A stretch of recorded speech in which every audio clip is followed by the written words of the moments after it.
This is TWiT. This was your idea. You were playing this game last week. What a beautiful game. And listen to the cello and the music. It's called Alto's Odyssey. It's the sequel to an amazing game called Alto's Adventure that we recommended about, I don't know, it seems like 2 years ago, a couple of years ago. Alto's Odyssey is sandboarding in a beautiful environment. It's an amazing game, sure to be one of those Apple Design Award winners. And we thought we'd talk to the people who made it. How about that? That sounds good. Yeah. Welcome, Eli Cymet. Smet. Tell us again how to pronounce your last All of that's correct. Okay.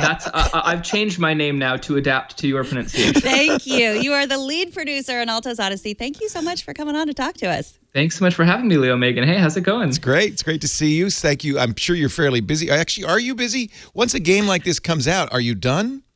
It's hard to sort of draw that line. I think, as creators of premium content, games that you pay for once and play forever, I think there is less of an imperative to constantly update them and provide sort of service style features. Yeah. So to an extent, I think this game's release is the big event for it, but we plan to continue to update it, of course, to fix any small bugs or quirks and add some more polish that players might be, delighted by, some fun surprises in things like weather patterns and the flora and fauna of the game that players may see some changes to over the course of the few months ahead. And we're still really steeped in, I think, the interview as part of the release, but the big hurrah has passed, and now we're kind of in the dust that settles, as it were. So what does it mean to be a lead producer? I know we have a lot of people that watch the show that want to know what it takes to make a video game. What do you do as the lead producer? Great question. So, production on a game is, I like to think of it as sort of a multidisciplinary role, and it's anything that doesn't directly touch code or art. And by by that I mean, on some days I would be doing things like writing the contract that we would send over to the musician who worked on our game. On other days I would be running our weekly stand-up to make sure that the game's tasks and development goals were on track. And at this late stage of the game, I'm doing things like press interviews and post-production bug fix organization. So I'm kind of providing the scaffolding and structure that allows the artists and creators to work on the game in a more cohesive way. Yeah, this is such a beautiful game, and I imagine a game like this, you've got a big team. You have artists, you have music designers, you have people who code the engine, you have people who code the design the levels. You probably have a team 20, 30 people strong, right? So you can. I mean, this is it's a yes. A game like this could be made by a team like you just described, but we actually were quite a bit leaner than that. So we used Unity as our game's engine, which does allow. Explain what that is, first. So Unity is sort of a multi-purpose video game creation engine. So rather than having to build an engine or a scaffolding for your game from scratch, Unity is a much more sort of visually interactive video game creation tool. You still, of course, have to be adept at programming to use it, but it allows you to code and build your game in a scalable way without having to have a team of 20, say. And we, took advantage of that and leveraged that. So the core team that created Altos Odyssey is comprised of Harry Nesbitt, based in the UK, based in London. He's the game's lead artist and programmer. He was assisted by another programmer out of Manchester, Joe Granger, and so they're sort of the core programming duo. They were supported on the engineering side here at Snowmen by Jason Medeiros, who's our team's lead engineer and designer, and I was the team's sort of lead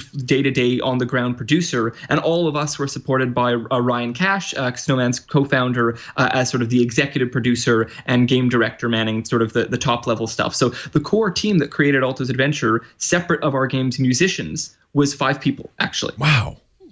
It looks, the graphics really look hand-drawn. Is that part of Unity, or is that something else what's involved with the art? Yeah, so Harry's sort of the artist at the helm, and his art style really defines Alto and as a series. Harry's art style, he and I talk a lot about this, is very much driven by the idea of maximizing signal and reducing noise. And so what we mean by that is trying to filter things down to their simplest geometric components to depict things like the cactuses and the bushes you're seeing as you go by, with the same simplicity as the rocks and the dunes and the sun and the sky, to the extent that we really don't want any of that sort of like high fidelity AAA graphical style getting in the way. We want to really focus on a game that feels like it could be hung on your wall as a painting in many ways. And we think that simple, bold, clean colors are sort of the way to really accent that art style. So in many ways, we want it to feel like sort of a hand painting in motion in some ways.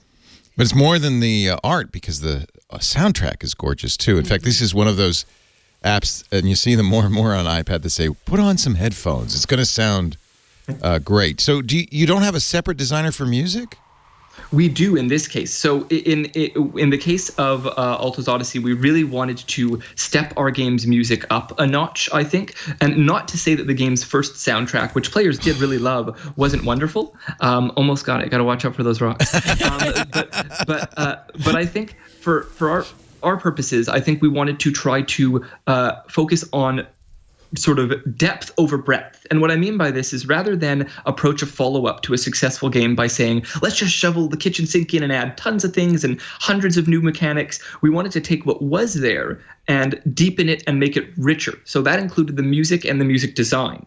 And for that, we actually were really fortunate to be able to approach and work with Todd Baker, who is the game's lead musician and sound designer. You may know him from his work on a game, Monument Valley 2. Oh, yeah. It has that feeling to it, too, doesn't it? Yeah. So, Todd brings this sort of like, he's really sort of I like to call him like a singular creator. Like, he has a clear vision. And when he came on board, we didn't really have to coach or guide him in any specific direction. We said, what would you do with this world? And he said that in his mind, the best thing you could do was take sort of the procedural generation, the randomness of the terrain, and match it with a soundtrack that sort of was suitably deep and nuanced every time you listen to it. So one of the sort of magical tricks Todd did was compose our core soundtrack in a non-standard time signature. So while it is really beautiful and lovely to listen to, it's never earwormy. You never feel like you're hearing it repetitiously or over and over again. And we added into the game's intro, as you sort of sail in, we added sort of varying stings, that we call them, that allow you to hear a bit of a different intro every time you come in. So the idea is, just like there's something new around every corner in this world, we want you to feel musically like you might be listening to something different every time, even though technically the magic behind it is that it really is one core track, but it's just composed in such a way, I think, that doesn't feel that way. So I'm glad you made this pay to play as opposed to freemium. This is a kind of a blight that's hit the App Store.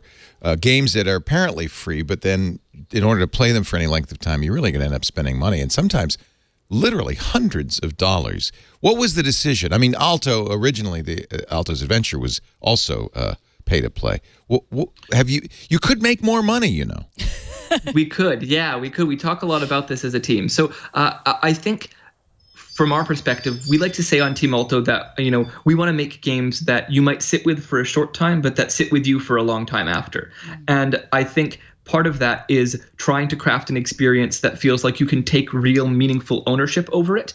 And some of our favorite anecdotes and stories from the Alto universe are stories of players who tell us that this is a game that has a therapeutic effect on them, and that they use this game to relax at the end of a stressful day.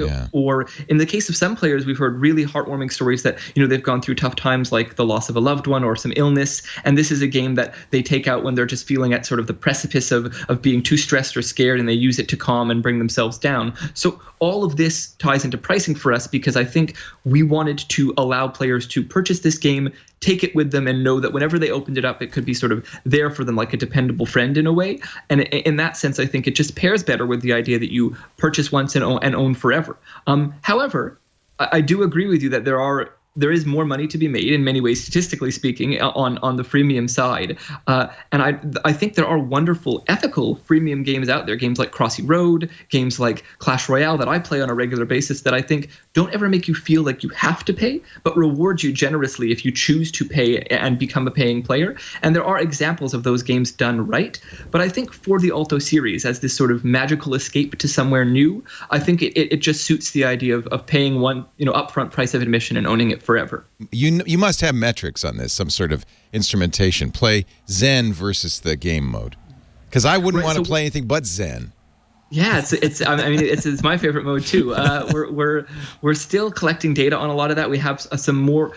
I think the first time around it was different because you never know as a developer when you launch a game if it's going to be any sort of success. And being totally transparent and upfront, we don't have the deep level of analytics I think we would have liked in Alto's Adventure, because I don't think we ever knew when we launched it that it was going to be a thing played by enough people to be worth analyzing. Right. But with this second game, as a follow-up to a game that had done well for us and that we think, we had players waiting for, and of course, just, for long-term scalability, we wanted to implement some of those analytics. So we're still collecting data right now on things like what levels players are spending the most time on, what goals are proving most difficult for players, are players using certain items more than others.